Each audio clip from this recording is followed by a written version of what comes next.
श्रीमद् भागवत महापुराण सुख सागर भाषा के अंतर्गत छठे स्कंद का पहला और दूसरा अध्याय। बोलिए श्री कृष्णचंद्र भगवान की जय। पहला अध्याय। महापापी अजामिल को मोक्ष और देवताओं एवं दैत्यों की उत्पत्ति का वर्णन। इतनी कथा सुनकर राजा परीक्षित महामुनि श्री सुखदेव जी से बोले, हे मुनिनाथ, आपने दूसरे स्कंद में मनुष्य के वैकुंठ धाम जाने के लिए निवृत्ति एवं प्रवृत्ति नामक दो मार्ग बतलाकर यह कहा था कि परम हंस एवं योगी जन निवृत्ति मार्ग से सूर्य मंडल में होकर प्रथम तो ब्रह्मपुरी को जाते हैं, फिर कुछ दिन तक वहां ब्रह्मा जी के साथ रहकर उनका मोक्ष हो जाता है। और जो प्राणी माया के गुणों से बार बार जन्म मरण को प्राप्त होते रहते हैं, वे प्रवृत्ति मार्ग से पहले चंद्रमंडल में पहुंचकर अपने कर्म के अनुसार स्वर्ग आदि का सुख उपभोग करके पुनः जगत में जन्म लेते हैं। आपने विस्तार सहित 14 लोकों की कथा, स्वर्ग एवं नरक, धर्म और अधर्म करने की गति, जो पाप करने से नरक का दुख तथा पुण्य करने से स्वर्ग का सुख उपभोग करते हैं, वह सब मुझे सुनाया। और राजा स्वयंभू मनु, प्रियव्रत, उत्तानपाद, देवहूति, ध्रुव आदि एवं उनकी संतानों का समस्त इतिहास और 7 द्वीपों, 9 खंडों तथा 7 समुद्रों का वृतांत, भूमि का विस्तार, भूमंडल आदि का वर्णन मेरे समक्ष किया। अस्तु, अब मैं आपसे ऐसा धर्म सुनना चाहता हूँ जिसके की करने से पापी एवं महाधर्मी मनुष्य भी परम पावन स्वर्ग का सुख उपभोग कर सकें। अतः आप उसे कृपा करके वर्णन कीजिए, जिससे सभी प्राणियों का उद्धार हो जाए। राजा परीक्षित के ऐसे वचन सुनकर श्री सुखदेव जी कहने लगे, हे परीक्षित, जो प्राणी मन, वचन, कर्म से जानते हुए भी पाप करेंगे, उन्हें उस अधर्म के बदले में नरक अवश्य ही भोगना पड़ेगा। अतः प्राणी को उचित है कि वह मनुष्य शरीर प्राप्त करके सदैव अपने कल्याण का प्रयत्न करता रहे। जो प्राणी मनुष्य देह पाकर भी मुक्ति का उपाय नहीं करता, वह अपना जीवन व्यर्थ ही व्यतीत करके अंत में पश्चाताप करता है। यदि मनुष्य से कोई भी छोटा बड़ा कैसा भी पाप बन जाए, तो शास्त्रों के अनुसार थोड़ा बहुत प्रायश्चित अवश्य करना चाहिए, क्योंकि जिस प्रकार उपचार किए बिना रोग नहीं ठीक होता, वैसे ही बिना प्रायश्चित किए पाप नष्ट नहीं होते। यह वचन सुनकर राजा परीक्षित ने सुखदेव जी से विनती करते हुए पूछा, हे महामुने, जानबूझकर पाप करने वाला जो एक बार प्रायश्चित करने से पवित्र होकर पुनः पाप करे, तो उसकी मुक्ति प्रायश्चित करके किस प्रकार हो सकती है। परीक्षित के यह वचन सुनकर श्री सुखदेव जी बोले, हे राजन, पाप एवं पुण्य दोनों अलग अलग कर्म हैं। शुभ कर्म करने से पाप नष्ट होता है, परंतु फिर पुनः पाप ना करे। जो रोगी औषधि का सेवन करके संयम से नहीं रहता या कुछ दिन संयम करके पुनः खट्टा मीठा खा लेता है, फिर तो उसका रोग और अधिक बढ़ जाता है। जिस प्रकार हाथी स्नान करके पुनः धूल उड़ाकर अपने शरीर पर डाले, तो उसके स्नान करने से क्या लाभ होगा। जितना शीघ्र कल्याण ज्ञान प्राप्त करने से होता है, उतना शीघ्र शुभ कर्म करने से नहीं होता। परंतु संयम से रहने वाले का रोग नहीं बढ़ता। अतः शुभ कर्म करना श्रेष्ठ है, क्योंकि कुछ दिन के बाद उसका अवश्य उद्धार हो जाता है। इसके अंतर्गत पापों को नष्ट करने के लिए ब्रह्मचर्य एवं व्रत रखकर श्रेष्ठ धर्म तथा तपस्या करना, इंद्रियों को अपने वशीभूत रखना, मन को सांसारिक माया जाल से विरक्त रखना, सत्य बोलना, मन वचन कर्म से किसी का अनिष्ट न करना, परोपकार में तत्पर रहना तथा किसी प्राणी को कष्ट न पहुँचाना, इन सब प्रयत्नों के द्वारा भी पाप नष्ट हो जाते हैं। परंतु जितना भगवान के चरणार विंदों में भक्ति एवं स्नेह करने, उनका नाम लेने तथा कीर्तन और सत्संग इत्यादि करने से मनुष्य बहुत जन्मों के पापों से छुटकारा पाकर शीघ्र मुक्ति को प्राप्त कर लेता है, उतना शीघ्र प्रायश्चित रूप में तपस्या आदि करने से पवित्र भी नहीं होता। जिस प्रकार शिशिर ऋतु में प्रातःकाल कुहरे का अंधकार सूर्य देव के निकलने से नष्ट हो जाता है, उसी प्रकार आनंद कंद श्री कृष्णचंद्र जी का नाम लेने से बहुत से जन्मों के बड़े बड़े पाप नष्ट हो जाते हैं। जिस प्रकार पृथ्वी पर वृक्ष एवं फल उत्पन्न होते हैं, उसी प्रकार मनुष्य भगवत भजन एवं भक्ति करने से मनोइच्छित फल प्राप्त करता है। अतः मनुष्य को अपने में भगवत भक्ति उत्पन्न करने के लिए साधु संतों का सत्संग एवं सेवा करने के अलावा दूसरा मार्ग अच्छा नहीं रहता। उनकी संगति एवं सेवा करने से शीघ्र ही मनुष्य का मन संसार से विरक्त होकर मुक्ति को पाता है।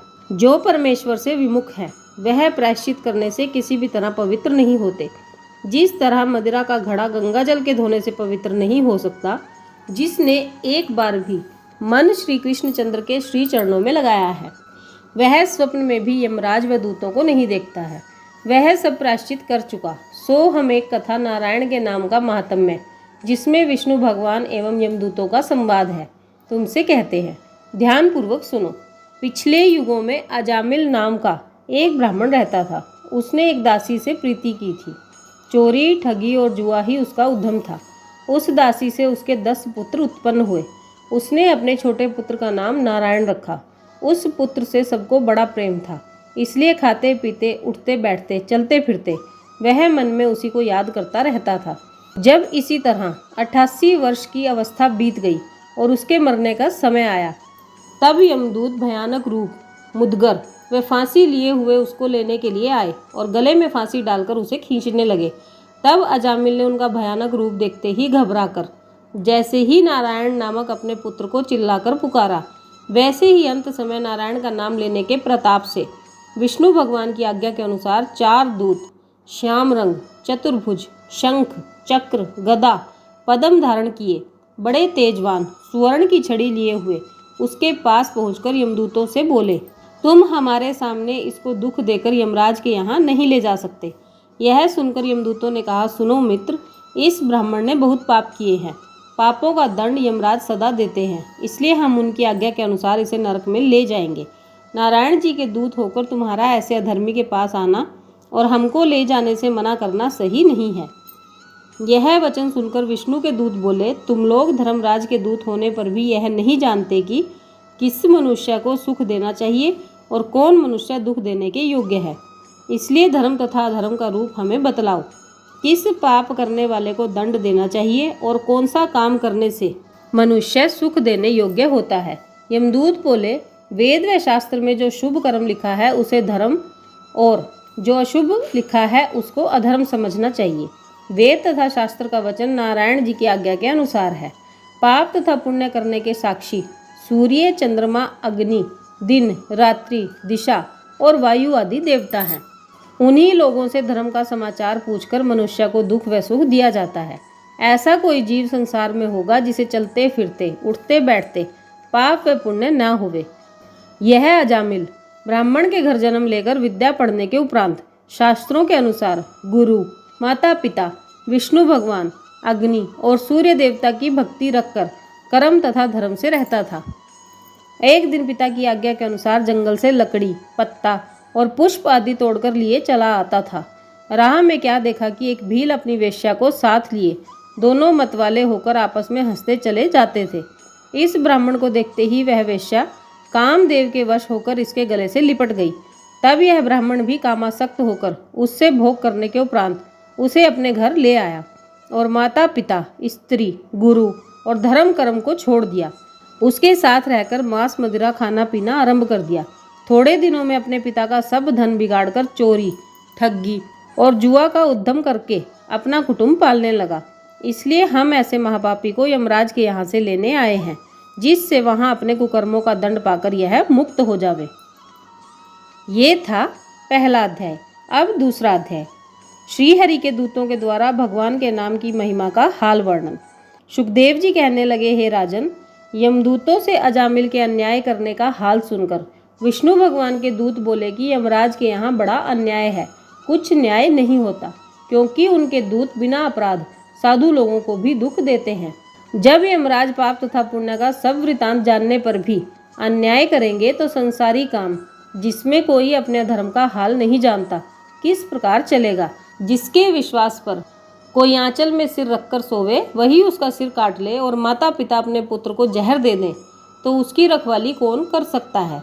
तुम लोगों ने नारायण नाम की महिमा नहीं सुनी।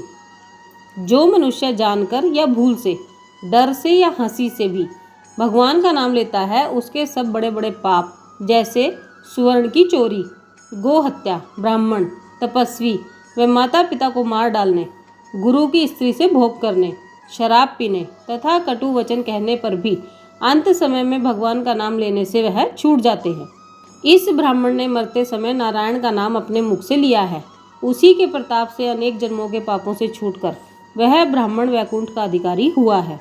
उस नाम के लेने तथा पाप के छूटने के बाद इसने ऐसा कोई अपराध नहीं किया जो यह दंड का भागी हो। नारायण का नाम लेने से अधिक कोई प्रायश्चित पापों को छुड़ाने वाला जगत में नहीं होता। कदाचित किसी यज्ञ व तप होम आदि में भूल हो जाए, राम तथा कृष्ण का नाम लेने से वह शुद्ध हो जाता है। जो कोई तीर्थ, व्रत, नियम, जप, तप, यज्ञ, होम, दान और धर्म में राम राम 4 अक्षर मुख से नाम लेता है, उसको परमेश्वर धर्म, अर्थ, काम, मोक्ष ये चारों पदार्थ दे देते हैं। बड़े बड़े ऋषि मुनियों ने भगवान के नाम का महात्म्य सर्वोत्तम लिखा है। उसका नाम लेने एवं कथा सुनने और भक्ति करने से अनेक जन्मों के पाप छूट जाते हैं। जिस प्रकार संसार में 10-20 मनुष्य एक जगह बैठे हों और उनमें से किसी का नाम लेकर कोई पुकारे तो वह मनुष्य उसकी ओर आंख उठाकर देखता है, उसी प्रकार भगवान त्रिलोकीनाथ ने अजामिल के नारायण नाम पुकारने पर आंख उठाकर देखा था। जिस प्रकार मनुष्य का रोग जानकर तथा अनजाने में भी दवा खाने से छूट जाता है और आग की एक चिंगारी कपास या लकड़ी के बड़े ढेर को क्षण भर में जला देती है, उसी प्रकार एक बार नारायण का नाम लेने से अनेकों पाप कपास व लकड़ी के समान जलकर नष्ट हो जाते हैं। भगवान ने वेद में ऐसा कहा है कि कोई मेरा नाम भी ले ले तो मैं उसे कृतार्थ कर देता हूँ। जिस प्रकार वन में सिंह की बोली सुनकर मृग भाग जाते हैं, उसी प्रकार राम नाम मुख से निकलते ही पाप मारे डर के शरीर से निकलकर भाग जाते हैं। जब विष्णु भगवान के दूतों ने ऐसी बातें कहकर यमदूतों को वहां से भगा दिया और 4 भुजा वाले दूतों का दर्शन करने से अजामिल को ज्ञान तथा वैराग्य उत्पन्न हुआ, तब वह भगवान के नाम की महिमा सुनने तथा समझने पर बहुत पछताकर कहने लगा कि मैंने ब्राह्मण के घर जन्म लेकर भी अपना धर्म कर्म छोड़ दिया तथा दासी के वश में रहकर अपनी आयु कुकर्मों में बिताई। इन साधुओं के आने से मेरे प्राण बचे, नहीं तो यमदूत ना मालूम मुझको कैसा दुख देते। जिन नारायण जी का नाम लेने के प्रताप से मेरा कल्याण हुआ, उन भगवान का नाम स्मरण कर अब अपना जन्म संभाल लूंगा। अजामिल इस तरह पछताने लगा और विष्णु के पार्षद वहां से अंतर्धान हो गए। अजामिल ने उसी समय अपना मन संसारी मोह माया से विरक्त कर लिया। पार्षदों का दर्शन करने के प्रताप से 1 वर्ष की आयु उसको और मिल गई। सो वह हरिद्वार में जाकर सच्चे मन से भगवान का ध्यान तथा स्मरण करने लगा। जब इसको वहां 1 वर्ष ध्यान तथा भक्ति करते हुए बीता, तब वैकुंठ से अति उत्तम विमान उसके पास आकर उतरा। सो वह विमान पर चढ़कर गाता बजाता वैकुंठ को चला गया और चतुर्भुजी रूप होकर वहां रहने लगा। यह हाल देखकर देवता तथा ऋषिवर उसकी बड़ाई करने लगे। इतनी कथा सुनाकर सुखदेव जी बोले, हे राजन, ऐसे महापापी ने बेटे के धोखे नारायण जी का नाम मुख से लिया था, सो ऐसी पदवी को पहुंचा। जो कि संसार से विरक्त होकर हरि भजन करता है, उसकी गति का क्या कहना है। उनका भक्त नरक में नहीं जाता। ये था दूसरा अध्याय। बोलिए श्री कृष्ण चंद्र भगवान की जय। आज की वीडियो में बस इतना ही, फिर मिलेंगे अगली वीडियो में। राधे राधे।